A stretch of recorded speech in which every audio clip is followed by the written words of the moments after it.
அழகே அழகு சீரியல்ல சுரேஷ் மதிய புரிஞ்சுக்கினா நல்லா இருக்குன்னு சொல்லிட்டு யாரெல்லாம் நினைக்கிறீங்களோ ஒரு லைக் போட்டுருங்க. ரேவதி பார்த்தீங்கன்னா தங்கராஜ் கிட்ட ஏங்க மதியோட வீட்ல விருந்துக்கு கூப்பிட்டு இருக்காங்களே நம்மளும் போறோமா அப்படின்றாங்க. இது யார் உனக்கு சொன்னதுன்னு சொல்லிட்டு தங்கராஜ் கேட்குறாங்க. அதுக்கு அண்ணாவும் அண்ணியும் தான் சொன்னாங்க.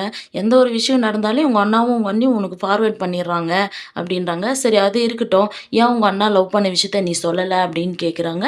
அதுக்கு ரேவதி பார்த்தீங்கன்னா அதான் எங்க அண்ணா சொன்னாங்கல்ல திருப்பணும் நான் வேற சொல்லணுமாங்க அப்படின்றாங்க. ஓ! உங்க அண்ணா மட்டும் லவ் பண்ணானா? இல்ல நீ வேற யாரையாச்சும் லவ் பண்ணிட்டு, இங்க எல்லா வசதியும் இருக்கு அப்படின்னு சொல்லிட்டு என்ன கல்யாணம் பண்ணிட்டு வந்துட்டியா? அப்படின்னு சொல்லி தங்கராஜ் கேட்குறாரு.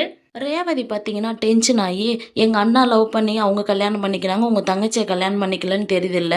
அப்ப நீங்க எதுக்கு என்ன கல்யாணம் பண்ணிக்கினீங்க? வேணான்னு சொல்லிட்டு வந்திருக்கலாம்ல.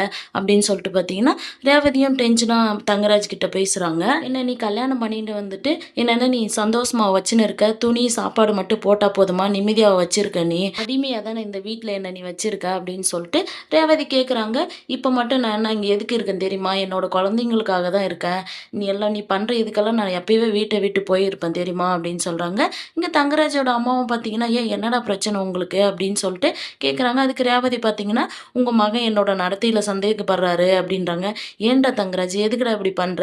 அவன் அவன் கேட்டதுக்காக நான் மன்னிப்பு கேட்டுக்கிறேம்மா" அப்படின்ட்டு தங்கராஜோட அம்மா சொல்றாங்க. ரேவதி பார்த்தீங்கன்னா, "இதுக்கு மேலலாம் இந்த வீட்ல இருக்க மாட்டேன். நான் எங்கேயாச்சும் போய் சாகுறேன்" அப்படின்னு சொல்றாங்க. தங்கராஜ் பார்த்தீங்கன்னா, ரேவதி சாரிம்மா நான் தெரியாம பேசிட்டேன். சாரிம்மா, சாரிம்மா" அப்படின்னு சொல்றாங்க.